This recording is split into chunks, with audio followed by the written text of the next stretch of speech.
안녕하세요. 뉴스반장입니다.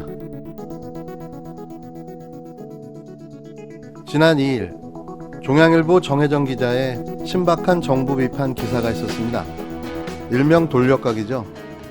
느닷없이 34년 된 중식당인 하림각을 소환하며 경기가 너무 어려워서 월 임대료 2억을 못 내고 폐업을 한다는 소식을 전했는데요.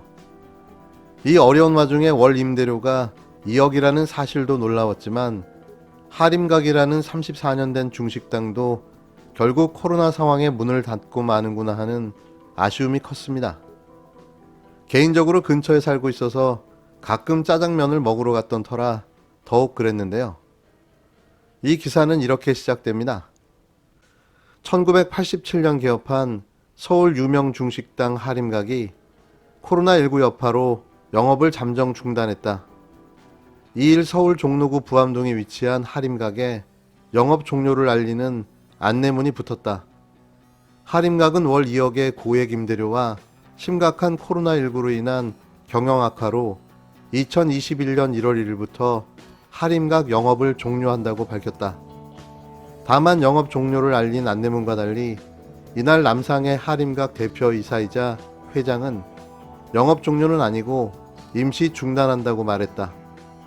남 회장은 장사가 너무한데 운영하면 할수록 적자라며 할 수 없이 코로나가 끝날 때까지 영업을 하지 않으려 한다고 했다.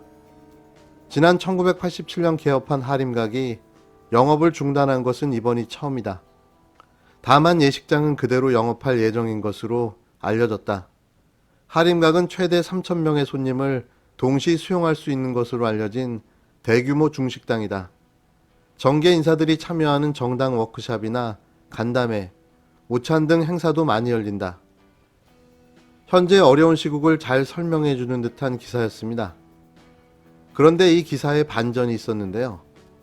지금 운영하는 건물의 건물주가 남상의 회장의 손자인 걸로 확인된 거죠. 그러니까 종양일보의 생쇼였던 겁니다.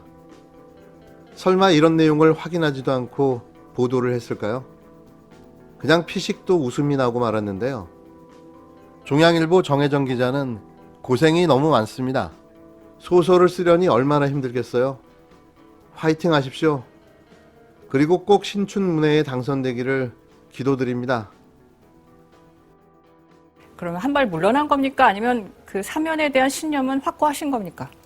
세계가 코로나19 위기를 지금 지나고 있습니다. 언제 어떻게 끝날지 모르는 이 전쟁 헤쳐나가려면 국민들의 마음을 모아야 합니다. 두 전직 대통령의 범죄를 용서할 수는 없죠. 그러나 국민들의 마음을 모으는 방법으로서 검토할 만하다라고 생각해서 말씀드렸고요. 단지 그것을 당해서 두 가지로 정리를 했죠. 국민의 공감대와 당사자의 반성이 중요하다라고 정리했습니다. 두 당사자는 여전히 정치 보복이다, 피해자다 이렇게 주장하고 있는데 어떻게 보십니까? 답답하네요. 네. 본인들이 어떻게 생각하시느냐에 관계없이 네. 대한민국의 대법원이 판단을 하면 수용하시는 게 옳고요. 한 국가의 최고 통치자이셨다면 국민의 마음을 헤아릴 수 있어야 한다고 생각합니다. 국민들의 아픔을 이해하는 지도자로서 사과 같은 건 저는 있을 거라고 생각합니다. 그런데 국민의힘에서는 심지어 이 반성이라는 조건에도 격앙된 반응을 보이고 있어요. 일부 의원들은. 그 점이 참 답답한 분들이세요. 네. 아니 국민의 마음을 생각한다면 미안한 마음이 당연히 있어야 옳지요. 그 당의 비대위원장께서 사과를 왜 했게요? 네, 그걸 생각하셔야죠.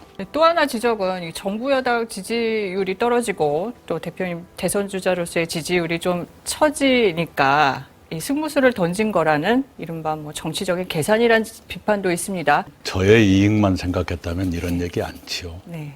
그리고 언제 끝날지 모르는 이 전쟁을 치러가는데 국민의 마음을 두셋으로 갈라지게 한 채로 그대로 갈 수 있을까 하는 그런 절박한 충정에서 말씀을 드렸습니다.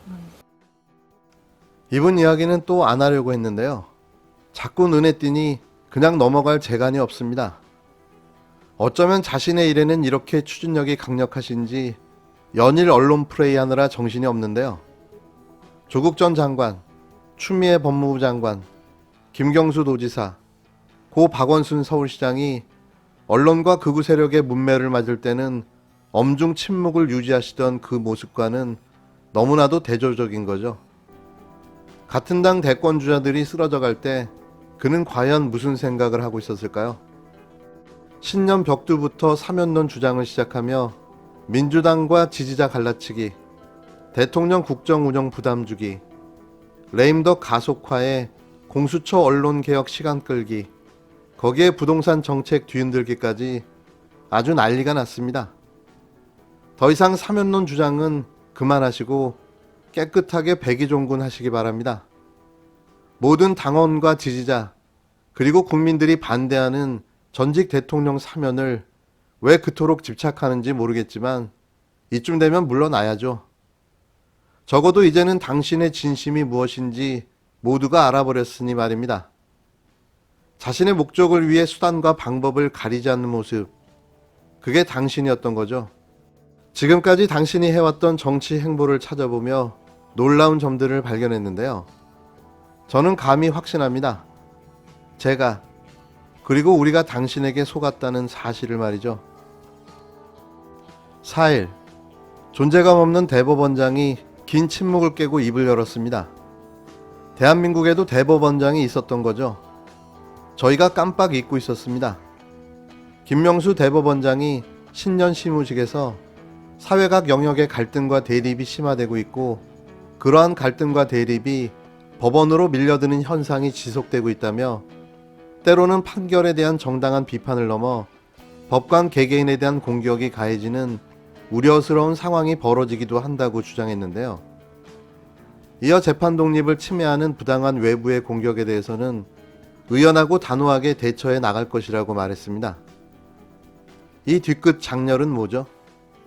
잘못된 판결을 내린 판사들은 문제가 없는 걸까요? 국민들의 사법부를 향한 비판의 목소리가 재판 독립을 침해하는 외부 공격이라고요? 뭐 침묵하는 게 더 나을 수도 있었다는 생각이 듭니다. 윤석열이나 김명수나 그 밥의 그나물인 거죠.